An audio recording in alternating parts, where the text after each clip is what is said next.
Great. So welcome, everyone, and thank you very much for joining us for this online event on the importance of trust in multinational responses to terrorism in West Africa. So my name is Alex Fisher. I'm a Senior Research Manager for the Cross-Border Conflict Evidence, Policy and Trends program, also known as XCEPT. So before we kick off today's discussion, a quick bit of background on XCEPT and some housekeeping. I'll start with the housekeeping first. So first off, this event is being recorded, and the recording will be made publicly available afterwards.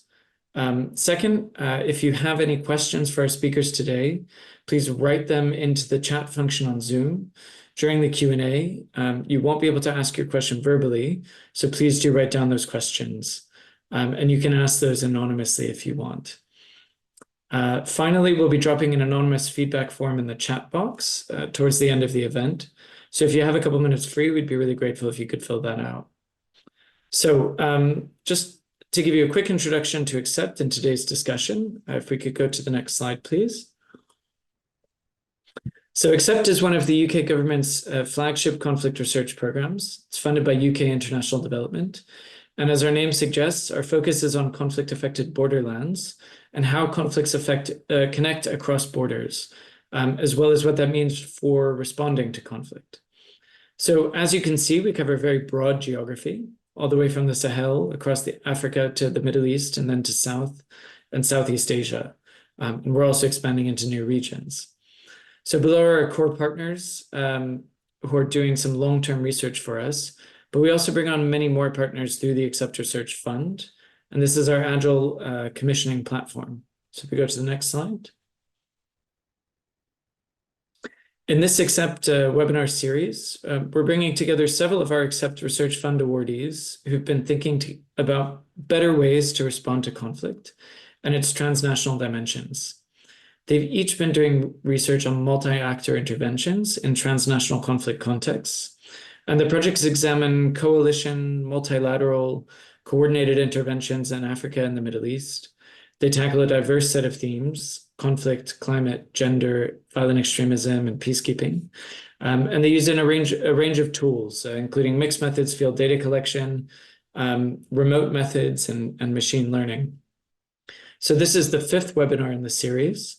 To find out about the other events in the series, have a look on the XCEPT website or sign up to our newsletter. So for this event, we're looking at abstract terror, or violence led by armed groups in solidarity with cohorts located elsewhere. And we're looking at the ways in which abstract terror lessens the physical and financial burden of transnational terrorism, while also complicating the effectiveness of multinational responses. At the same time, violent attacks and arbitrary reprisals by state security agencies often create significant distrust, which can encourage safe havens. In this webinar, our XCEPT Fund awardees, Jillian Foster and Dr. Peter Thompson, will share findings from their XCEPT research on responses to transnational terrorist groups in West Africa. And they're asking two primary questions. What factors influence trust in multinational responses to terrorism? And what is the role of propaganda in building or losing that trust? So this research project was led by Dr. Jillian Foster. So Jillian is a conflict and peace-building expert with a special interest in armed group recruitment, de-radicalization and demobilization, as well as gendered and political violence. She's the founder of Global Insight, a consultancy specializing in mixed methods empirical research and evaluation in fragile contexts. And when not consulting, she is a researcher at Yale University's Department of Political Science. Foster completed graduate degrees in gender studies from University College London, data science from New York University, and political science from Yale University. As a gender, peace, and security expert, Jillian has spent 17 years designing and leading quasi-experimental and mixed methods studies, along with fieldwork in 15 different countries. She's a senior advisor to the Violence Prevention Network, Search for Common Ground, UN Women, the European Union, UNDPPA, and UNDPO, among others. Dr. Peter Thompson, the co-lead for this project, is an assistant professor in the Department of Government and Justice Studies at Appalachian State University, where he's been a faculty member since 2022. He holds a PhD in public policy from the University of North Carolina at Charlotte. And Dr. Thompson's academic pursuits and expertise lie at the intersection of African politics, forced displacement, development, and climate change, with a specific focus on understanding and mitigating violent conflicts, including those induced by climate change. So his scholarly contributions do extend beyond the classroom, with notable projects supported by the U.S. Army Research Office and the National Science Foundation. We're also joined by Blerta Sella, who's the director of the Regional Stabilization Facility of UNDP in Dakar, Senegal. A native of Albania, Blerta brings with her over 20 years of experience in program management, design, and implementation. Blerta most recently was the Deputy Regional Director of UN Women at the regional office in Istanbul, Turkey. She worked for UNDP as Deputy Resident Representative in Ukraine. And then prior, Blerta had served as head of partnerships, results, and resource management with UNDP in Bangladesh. Before that, she worked with the Bureau for Development Policy at UNDP in New York and with the gender team in the HIV/AIDS group. Finally, we're joined by Lavinia Soko, who also has supported this research and is himself an esteemed social scientist and seasoned data modeling expert with a track record of over 15 years in non-research domains. He crafts sophisticated survey research and program evaluation tools, providing insightful analysis and strategic guidance, particularly focused on vulnerable populations. He's worked with a number of different prestigious academic and professional research institutions, both in the United States and Nigeria. And raised in northern Nigeria with a master's degree in public administration, his lived experience and academic knowledge can provide unique understanding to the complexities of daily experiences of people in the regions where we're studying today. So with that, I want to go to the next slide and turn it over to Jillian to introduce the research alongside Peter. Thank you so much. So we're going to move through the presentation pretty quickly in hopes that we'll have a really nice Q&A session and also receive some thoughts from Blerta as well as Levinas. I should flag that Levinas is coming in or patching in from Nigeria, and the network has been a little bit unstable today, so there might be difficulties with that. As Alex said, we have spent the last year conducting a research project that really asks two questions. What factors influence trust in multinational responses to terrorism in Africa? And what is the role of narrative framing in fostering or undermining that trust? The study began last year in April, and we are at the tail end of it with data collection that went from July to August. The data collection that we conducted was pretty in-depth and advanced, fairly large scale, and that there was a piloting exercise which gathered qualitative data and tested out a survey instrument that we developed. And then finally, we adapted the survey and conducted a large-scale survey of over 1,100 responses in the northern Nigeria section of the Lake Chad Basin region. So Levinas led our data collection, and I'm sure he'll add more comments about that and explain how things went. But the overall design of the study follows what's called a 2x2 factorial survey experiment process. And we'll go over more detail about that as the presentation goes on. This was a kind of a joint project between a lot of different players, myself and Peter coming from both Global Insight as well as our institutional homes with the universities we're associated with, and then also XCEPT as the funder. Can we go to next slide? So just briefly, just to highlight kind of what we're going to talk about as the presentation moves forward, we have basically four main findings. The first one is almost kind of a blunt measure of trust, meaning, excuse me, unmediated or kind of direct support or trust in multinational responses or security partnerships. In this case, the MNJTF. We found that the local community, there's 80% support or trust in this partnership, with only 8% just not interested in supporting or trusting the security partnership.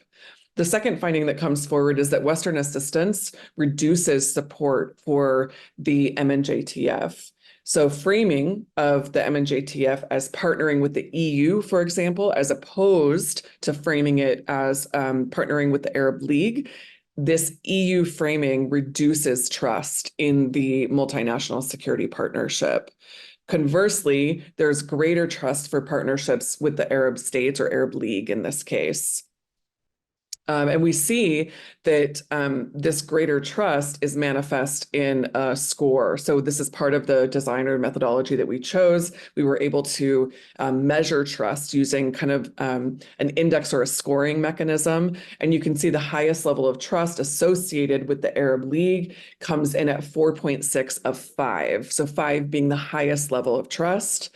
The third finding that's quite important is that when we frame the target of the multinational response as Islamic terrorism, as opposed to just more neutral terrorism, when it's framed as Islamic terrorism, we find that it's counterproductive to fostering and encouraging trust. And then finally, the EU-backed MNJTF and combined with countering Islamic terrorism, these two conditions combined together yields the least trust. And then conversely, when there is the Arab League combined with the neutral terrorism framing, that yields the most trust. So I'll stop with the highlight there and pass it over to Peter to go into some context and background. Can we move to the next slide? Oh, thank you. Yes, thank you very much, and Jillian, I think you had laid out this thing very well. So in the case of the Lake Chad Basin, the interesting thing here for us, I'm hoping that our audience can remember or at least know, is that it's a location in Western Africa where it borders 4 different countries. And so it's an important location where the key economic activity there typically is agriculture, and the lake appears to be relatively the most important source of water for communities in that region. But over the last 30 years, we have seen, as part of talking about climate-induced conflict, where that particular lake has lost nearly 90% of its resources. And so in the context of that, when you have significant reduction in resources that can allow for things that will help the economic activity there, you have higher level of competitions, you have those types of things, increased poverty, you have all those types of things that make people within that community highly susceptible to terrorist propaganda and the likes. And within the context of that also, we also want to recognize that most parts of northern Nigeria and most within that type of region historically have been socialized to be suspicious of Western agenda. We know very well of the terrorist organization Boko Haram, which in loose sense simply means Western education is a crime or is a sin. So there's been this historical socialization among the folks in this community that is relatively anti-West. And putting that in the context of what we're talking today, where terrorist activity appears to be high in that space, the country, in the attempts of the Nigerian government to fight against terrorist activities in the region, had recognized that the porous border, the relative weak political institutions within this place had made it somewhat difficult. And so they had to find collaboration among themselves, among the different countries within that region, especially Niger and Chad and Benin and Cameroon, to be able to come together to create this multi-national response. And hence we talk about the Multinational Joint Task Force, the MNJTF, created within that region to help to mitigate the effects of terrorist activities within that region. But the key thing here also, from what we have seen, is that most of these activities are tending towards fighting actual terrorism, fighting these physical terrorist activities going on there. The struggle we also see within the context of that is that after a while, the MNJTF with the Nigerian government seemed to set up what we call the Lake Chad Basin Commission of the MNJTF in the attempt to build relationship with the locals there, in an attempt to build trust, because for a while you might degrade the physical presence of the terrorists, but it's still a safe haven, still a very good safe haven for other type of terrorist activities to take place. So the key, they were like, we need to find a way where we can help the civilians trust us more to help us fight this to fight terrorist activity. The interesting thing also in the context of what we're talking about here is that these people, to fight terror is a very expensive venture. And so we've had situations where they need support from other sources. And in the context of what we're saying, the major support for the MNJTF have largely come from the European Union and the United Kingdom. And so when we see those types of things, putting that in the context of the anti-West socialization within the community there, we begin to ask the type of question, will these types of partnership make even sense, make more sense, or make relative sense in the context of what we see in the communities with what people are dealing with there? Next slide, please. And so, like Jillian had alluded at the very beginning, where we had to do, when we're trying to do this type of work, one of the things we try to do at the very beginning is to do some type of test just to see what the sentiments of the people, what they think, what will be practical in their context there. So prior to doing that, when we're doing this pilot study and having conversations with the communities who are within these places and try to find out from them what they think is relationship with the security organizations. One of the interesting things you will likely first see there's a large presence of non-governmental organizations. And a lot of those non-governmental organizations have been heavily instrumental in providing humanitarian assistance and aid to these communities. And so when we're talking with them, based on the responses we have from them, we're able to sense where they are excited and happy with the support they are getting from these Western organizations. But they are, in some cases, we find some level of skepticism with them. And so, just talking with them and thinking who will be a trusted partner, in some of those conversations, they appear to think that, people who have similar identities with them, in the case, and identities here, every individual have multi identities. It could be a national identity where you might consider yourself maybe a Nigerian, or in the context of what in the part of the what we're talking about, it could be a Nigerian as a national identity, could be a Muslim as a religious identity, it might be a Hausa as an ethnic identity. So there are different layers of identities, and how these different identities of the in and out will play in helping people to think about who to trust or not to trust become the basis for us choosing this experimental method where, like Jillian had talked about before, we said it's a 2x2 factorial, and where we are trying to see these different identities, how it plays into people's decision-making about who they can trust or who they will not be able to trust. So in the context of a 2x2, we also realize that the terror, at least from what we know in the reports and in literature, terrorist organizations have been able to do a lot of, they have been able to, develop certain types of narrative strategy in making themselves relevant within the community in which they find themselves. And one of the key strategies in this context is to create the sense of a shared victimhood.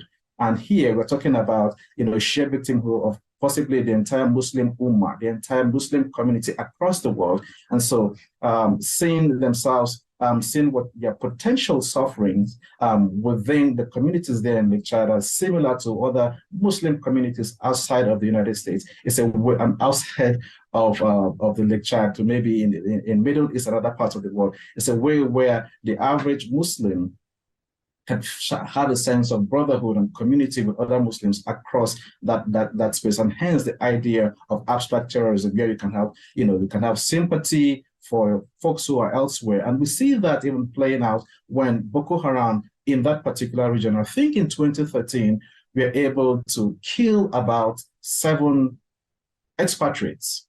And in their case, they were making case that they were fighting for their fellow brothers in Afghanistan, in Iraq, and other places. So you can see where those types of sentiments can play in people thinking that these people might potentially be fighting for us, even though the sufferings that we have experienced might be something just enough, the sacrifice that we need to make for us to be truly free based on the type of socializations they've gotten over time historically. So developing a 2x2 factorial experiment, we're able to test if actually this relationship is a causal reason why there might be increase or reduction of trust and willingness to support the Multinational Joint Task Force. Next slide. And so the way we designed this is we asked the communities to, to imagine, we created a hypothetical scenario. And so in this hypothetical scenario, we asked them that, one interesting thing for most members of this community also, I think we need to know is how informed they might be. They might not be able to hear English, they might not be able to speak any of this, but they are very well informed of what's going on around the world. You will see one of them, maybe in the thickest of forest, will always hold his radio to listen to things. And in most cases, they always listen to maybe BBC, Hausa version, or some other forms. So they are always very, very informed. And so we decided to exploit that source of information and said, if you imagine that you are getting this, an announcement from your local radio station, where it is said that this multinational joint task force is planning to come to your community to provide this campaign, to provide this conversation, to teach people about the ills of terrorism. And so it's where we're able to frame this different, we're able to inject these variations in the treatment. So it's the same treatment. The only thing we did, depending on how individuals are randomly assigned to different sets of treatments here. So in some cases, we might say, we might present it as saying that the Joint Task Force in partnership with the European Union. And in some other cases, we might present it as the Joint Task Force in partnership with the Arab League. So that might be one, way of doing it. It's committed to fighting terrorism, or it's committed to fighting Islamic terrorism, depending on the treatment. So we're able to play those same variations. So what we basically did here is to keep everything the same. When we keep everything the same, the only variations we did here is to be able to provide those types of priming, if it's the priming in terms of the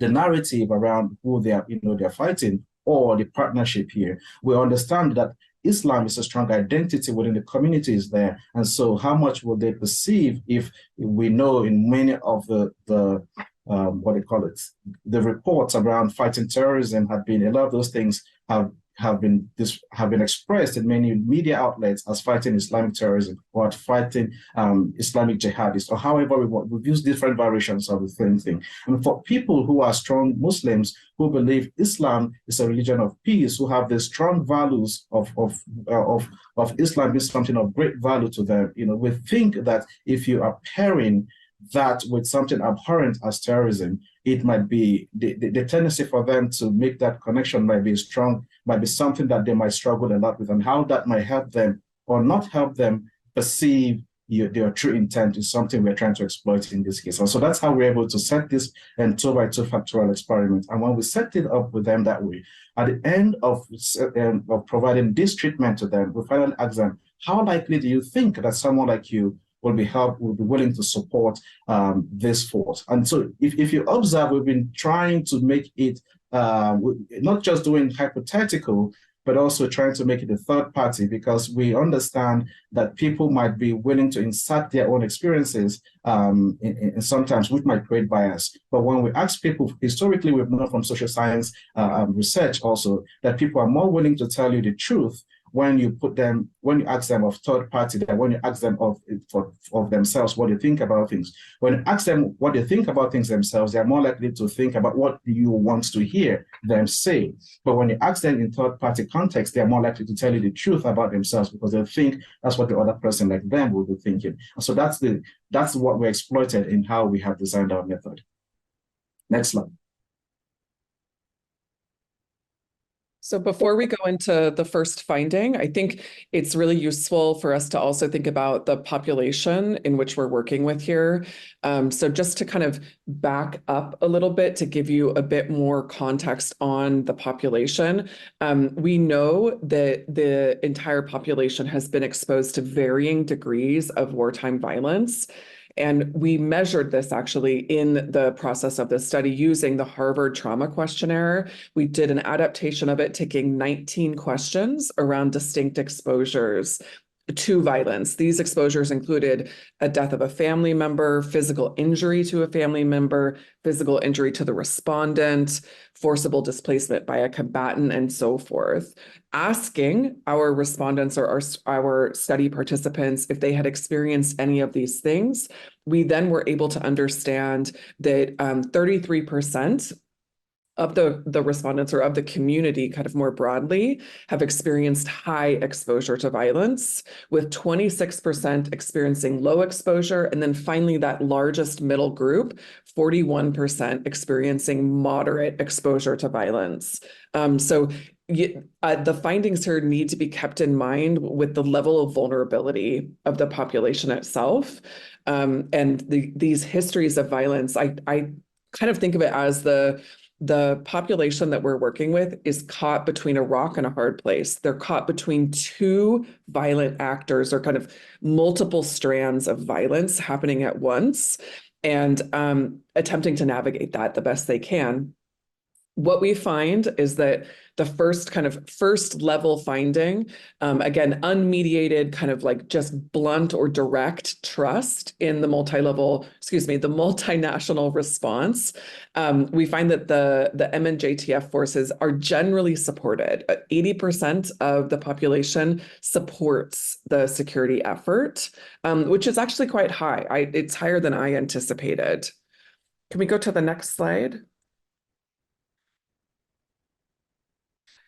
Peter, you want to, oh wait, sorry, this is still part of that finding, excuse me. So you can see it here. We asked kind of a just straight off the bat question around the trust of the multinational security partnership. The likely and very likely categories there on the right, the last two bars make up 80% of the sample.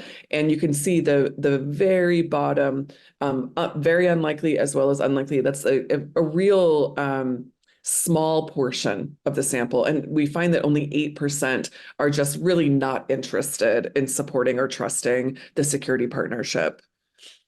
Okay, next slide, please. You want to take this one, Peter?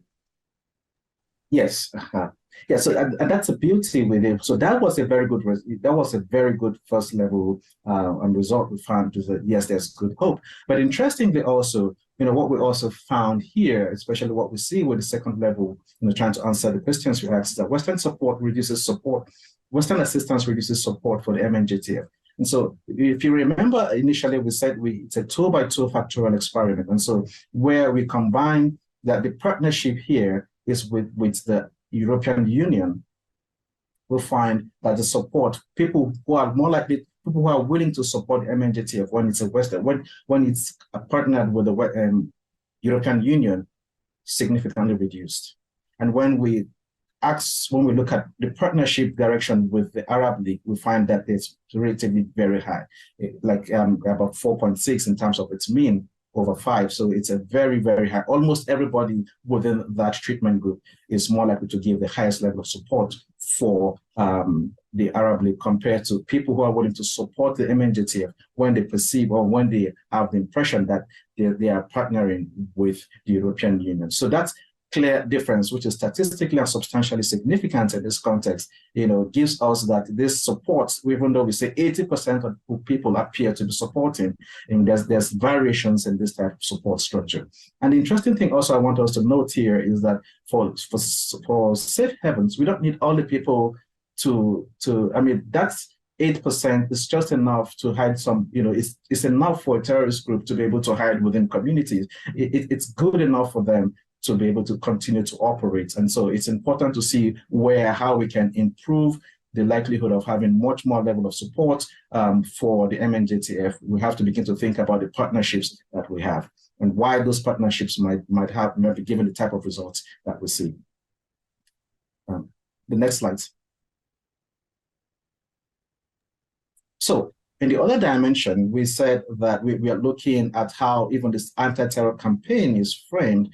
And so what we're interesting to see here is that when the anti-terror campaign is framed as fighting Islamic terrorism, the communities are less likely going to support that campaign. They are less likely, they're more likely going to be suspicious of it when it's framed that way. And it also shows that in many of our popular conversation, at least in reported media outlets, we've seen that term used a lot. And so it begins to, at least in the context of the results we find there, why maybe those 8% might be holding out in most cases appears to be in the context of how this framing is done, not only in the partnership, but even in terms of the framing.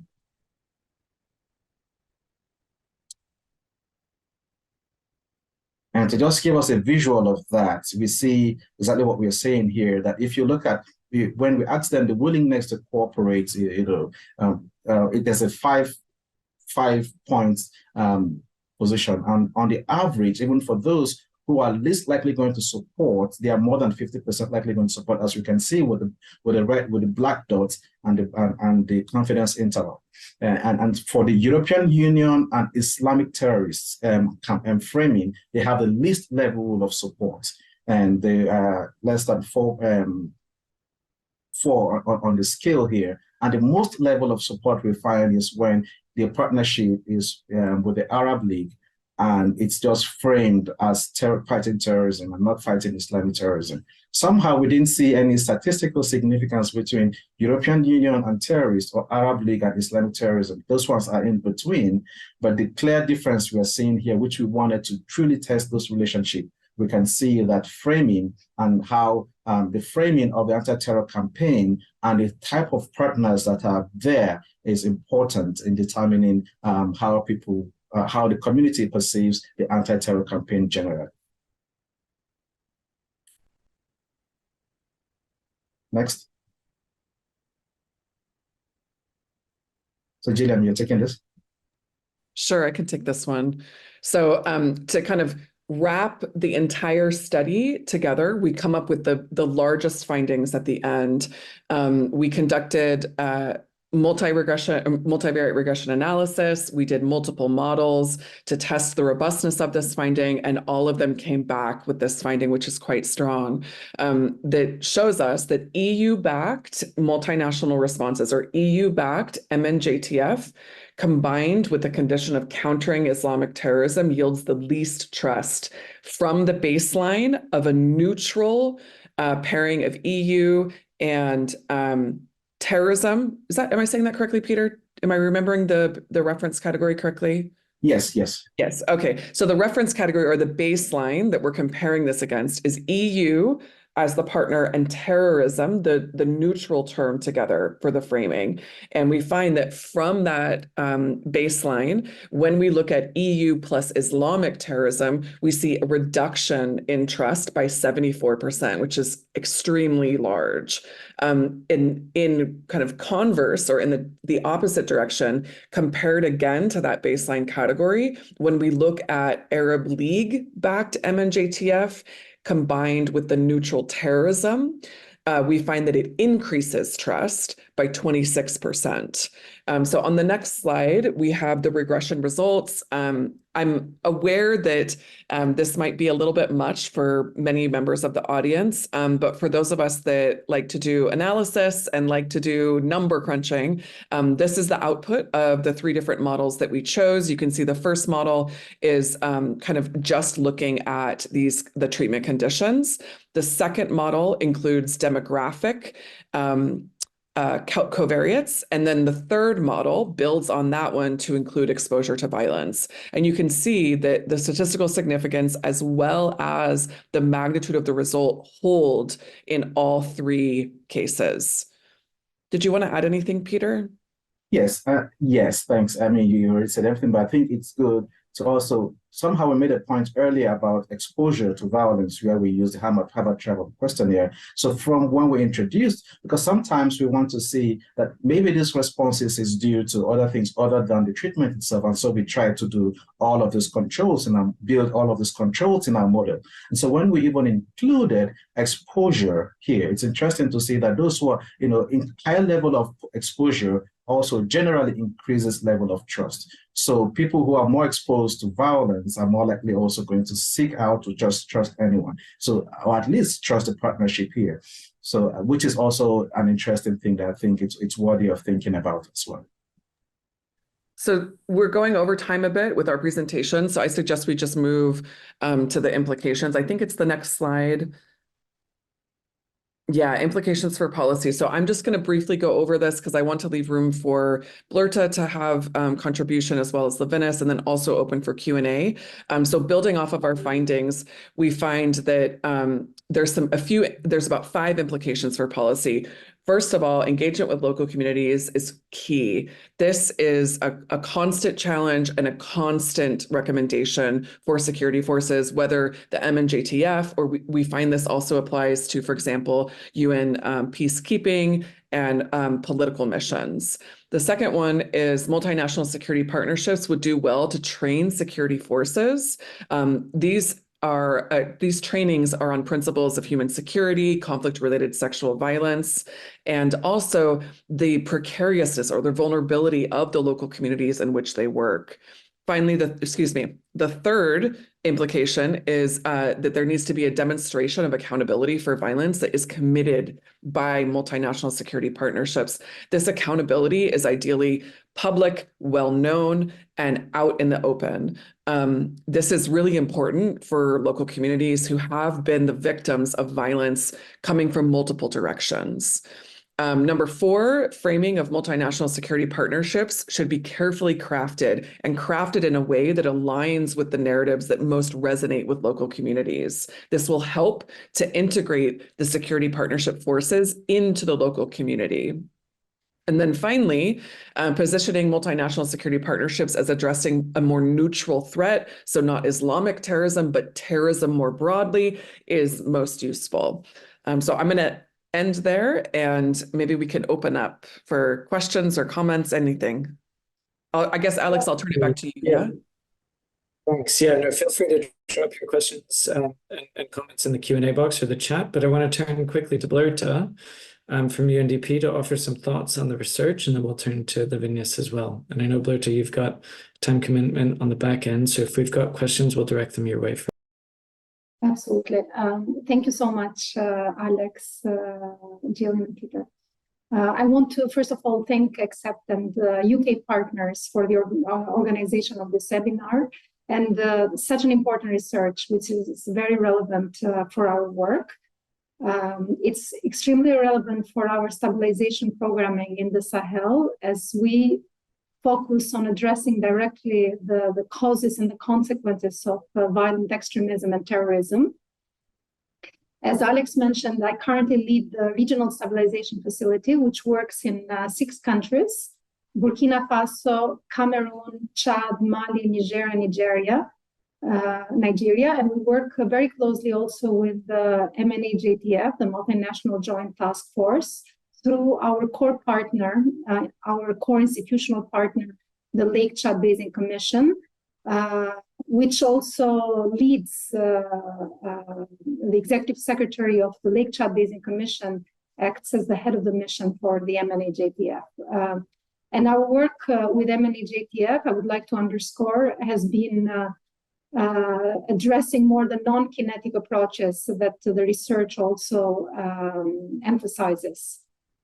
I want to start very quickly by saying how important this research is, especially for our region in the Sahel, where we've seen that with just under 4,000 deaths from terrorism alone in 2023, the Sahel accounts for almost half of the deaths from terrorism globally. And Burkina Faso, Mali, and Niger account for most of the terrorism in the region. And these 3 countries all have seen significant changes and challenges which are linked with structural poverty, weak governance, presence of the local authorities, negative effects of climate change. And these elements are really at the heart also of our programming. And from our side, we've undertaken a similar research that echoes the findings of the research presented today, focusing on what drives people to violent extremism, And through our programming, we are very much focusing on addressing some of the findings of the research. And if I may just highlight some of these key findings that are very similar to the research presented. First, the widespread lack of trust in government and its institutions. This has been at the core of what, and it has been highlighted, which reveals also a fractured social contract between the state and the citizens in the context where we work. We know that terrorist extremist recruitment strategies rely on manipulation and exploitation of conflict dynamics. We also have seen intergenerational tensions, clan rivalries, intercommunal, interethnic conflicts, and lots of dissatisfaction with the state services, which are the heart of the lack of trust and the broken social contract. And this is why building trust between communities, the state, is at the core of our programming. This is exactly what we're doing through stabilization programming. We work closely with the state services to deliver, the services that it is expected to deliver, whether health, schools, infrastructure, security services, so that they are seen by the local population as a key delivery of such services. And as a consequence, we've seen significant progress in the areas where we work.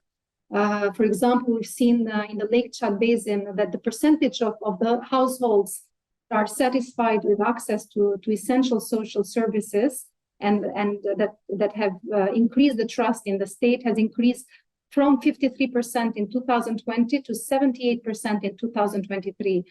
So an increase of 25 percentage points in all of the areas where we work in this context and countries that are cited by the research. We've also seen more than 435,000 people returning in the areas that they had.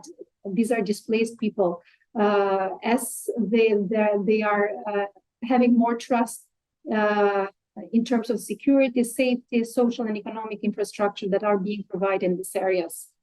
Secondly, what was also highlighted by the research is the deep-seated perceptions of impunity and distrust in the security actors. These factors, they continue to fuel grievances leading to violent extremism, and especially the human rights violations perpetrated sometimes by security forces, including arrests of killings of family, friends. They often also they serve as triggers, prompting individuals to join violent extremist groups.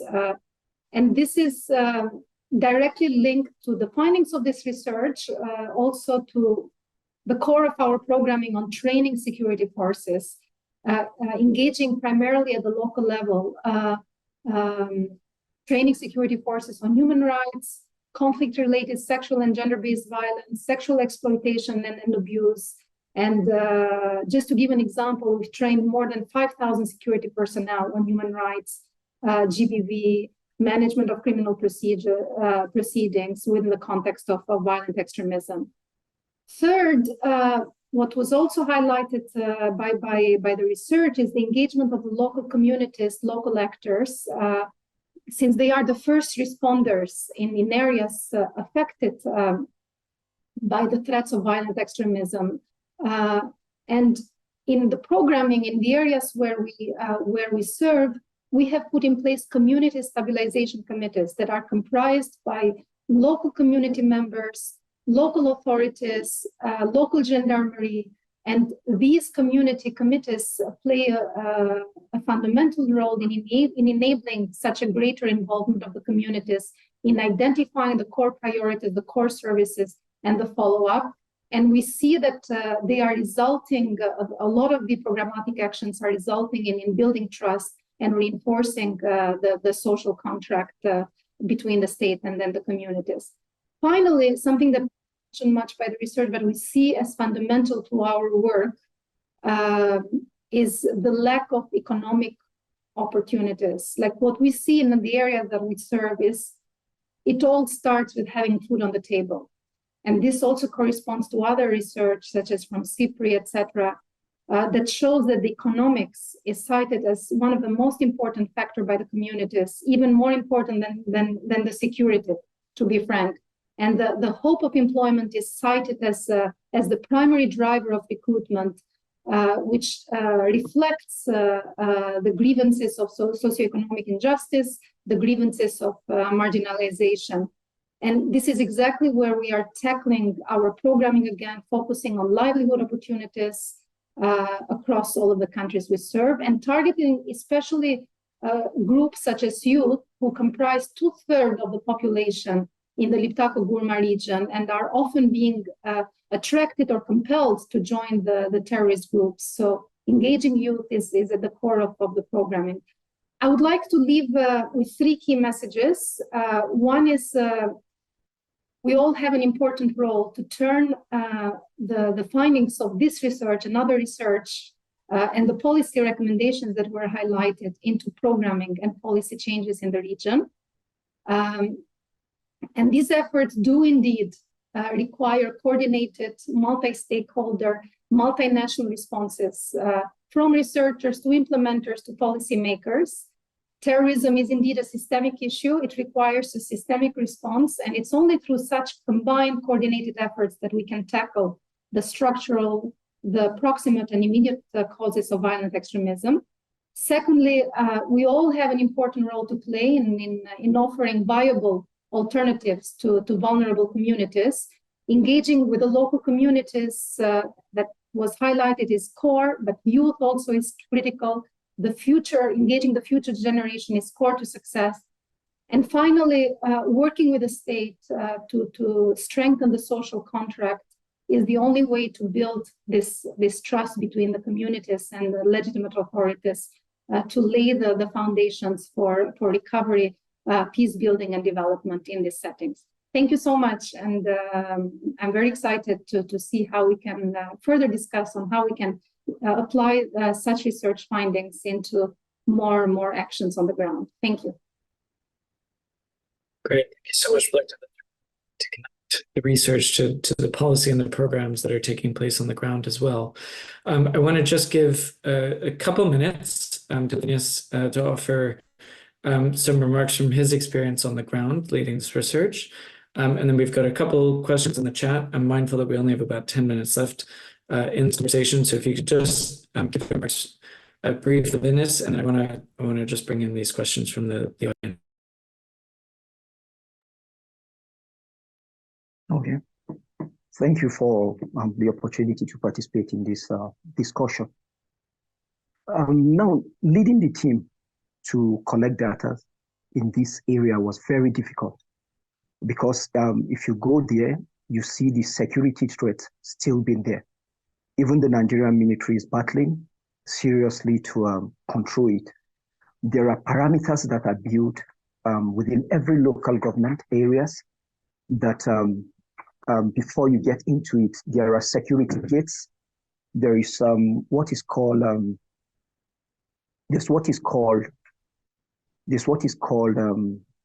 security gates. Every local government area in the state, in Borno State, has a particular time that you can come in and go out. So impliedly, like traveling between Konduga, you can go into Konduga 8 a.m. and come out 4 p.m. latest.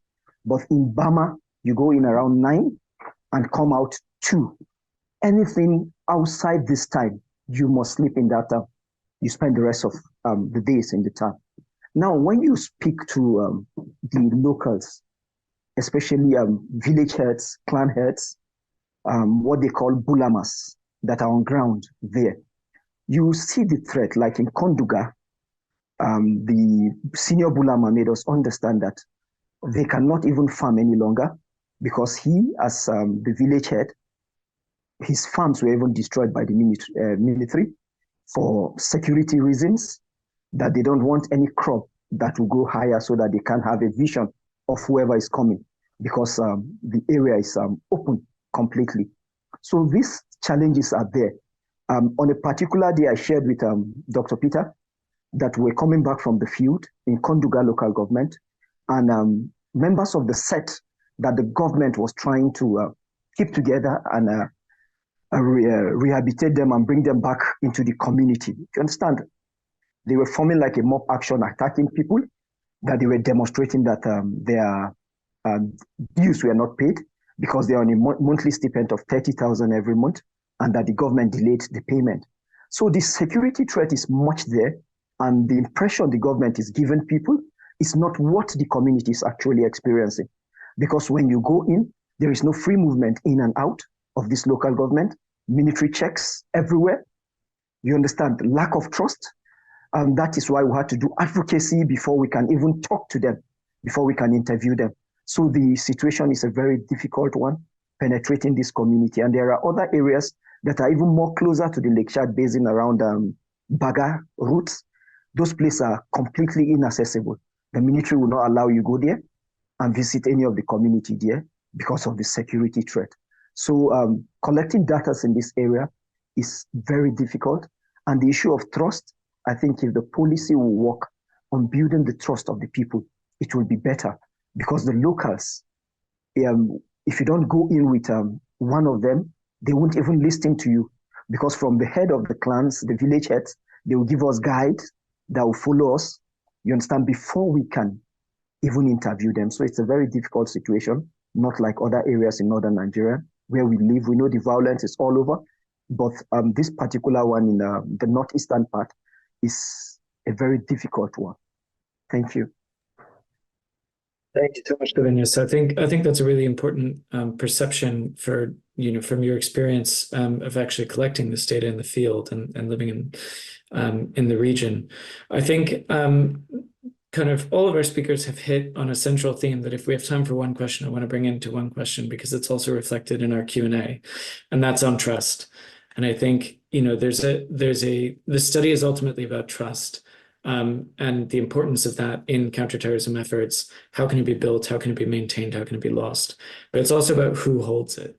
I think one of the questions that's coming up from Oyewole in the chat is around awareness of, this study focused on formal military forces through the Multinational Joint Task Force. But we know that there are other security actors that are operating in these regions along Lake Chad Basin. So, to the extent that you're able to speak to this, is there a sense that you've said that there was high level of support or trust, 80% roughly in your survey, in the MNJTF and the formal military forces. But a lot of our speakers have highlighted this trust deficit between state and society. So are you able to speak a little bit to that tension and whether or not there is divergent perceptions of who holds trust and who doesn't hold trust in these communities and in these societies? Yeah, I mean, I would just say, and I think Peter probably has a lot to say about this as well, that the study itself has limitations, right? We didn't ask about other security actors. We focused on the main one, the main response in the area, though I think a follow-on study asking about especially more localized security actors, I think would be really interesting. I know that neighborhood or kind of like civil defense or vigilante groups sometimes are really important in Nigeria, and that might be something that we could investigate further. And there is historic as well as present tension with the government in Nigeria, as well as we see this replicated in other conflicts in other states. So it's a tension that is it's present to varying degrees given the history of each conflict. So I guess my answer is that the study itself is necessarily narrow. It's built off of the work that Levinas did during the piloting section of the data collection to ensure that the tools that we use would resonate with the largest possible population. That was really important to the design. And then a follow-on study that's more localized, I think, would be really interesting and important. Peter, do you want to add anything? Yes, but you have basically hit the nail on the head. The interesting thing here also, I think there are multiple dimensions to it. One of it is also looking at the task we have going into the field already is to look at cross-border issues where we are looking not just only on local security conditions here, but we're looking at multinational security setup and arrangements in dealing with terrorism or the type of the violence within the context there. And so we basically focused more on that. There are other studies that have also indicated, within the context of that place, we know that people, the videos can speak more to that, and things like Yambanga and other types of local security apparatus that have cropped up there. And those people crop up there because of the failure of governments. Technically, you have those types of limited local security apparatus, which even themselves, I'm sure Levinus and Blatter would have been able to see reports related to that, where they also have carried out their own version of human rights abuses. So at almost all different levels, there have been different types of human rights abuses perpetuated by the security forces. So it's not just what those ones do, but will the type of abuse permeate across all forms of security apparatus? It's possible. Will there be a variation of that? It's still possible. But the key thing here is that all the locals, at least most of the locals, are able to connect with the MNJTF. That's the biggest name you will know or hear about when you talk about security apparatus, and in the context of government coming together to find solutions to that problem. That's the primary instrument by which the government is using to address that issue. So that's why our focus is primarily on the MNJTF than looking at other types of security apparatus. Great, thank you so much. I know we've only got 1 minute left, but I see one question here, and I think it resonates with what other folks have said and builds on what you were just saying is, so there is that kind of awareness of, the MNJTF and the role in providing security, but there's also that concern over, the risks of security forces operating in communities. So what is that, really quickly, are there any mechanisms that you observed for policy engagement and kind of resolution of issues that might cause a trust deficit in those communities? Did you pick that up from your research or prior research? Yes, I think the key thing here, the biggest challenge here is looking at the historical relationship that happened there. It's not something, I don't think there's one bullet solution. It's, keeping that relationship for a long time. We know, like we have already established, that within that region, security situation is not relatively new. If you go back to history, prior to even to the independence of Nigeria in 1960, we have the Yambangas, the Metatsinis in the 80s. They've always had those issues where they've always had tension between those religious leaders or religious communities and the federal government as we know it even to this day. So there's always been this distrust of what the government is. But like most countries within the African continent, there's weak capacity of states. And so because there are weak capacity of states, states can only be able to build and improve trust if they're able to provide the services that they promise the people. As long as states continue to fail in that regard, which at the core of it is to provide safety and security, as long as the states fail to do that, or as long as the state is not able to provide some of those kind of economic benefits like we've seen Blatter talked about earlier, that the narrative that there's always that opening for terrorist organizations to exploit those deficiencies to provide their own alternative narrative and make those people see themselves as, maybe in this context, as anti-Islam, or in whatever way they want to frame it. So at the core of building trust would be definitely for government to live up to its obligations. Great. Well, thank you so much. I think that's a great note for us to end on, Peter, with tangible, potential actions. So thanks so much to all of our speakers and to the research team. It's been a really fascinating conversation. You'll be seeing a policy brief based on this research coming out in the coming days and weeks, as well as, I know that you're all submitting your article for journal publication, so look for that in the future, and we'll be sure to keep XCEPT followers through our newsletter and our website up to date on the findings from this research. So thanks everyone for joining. And I think we've also dropped contact info for the researchers in the chat if you've got further follow-up questions for them. Thanks everyone. Take care.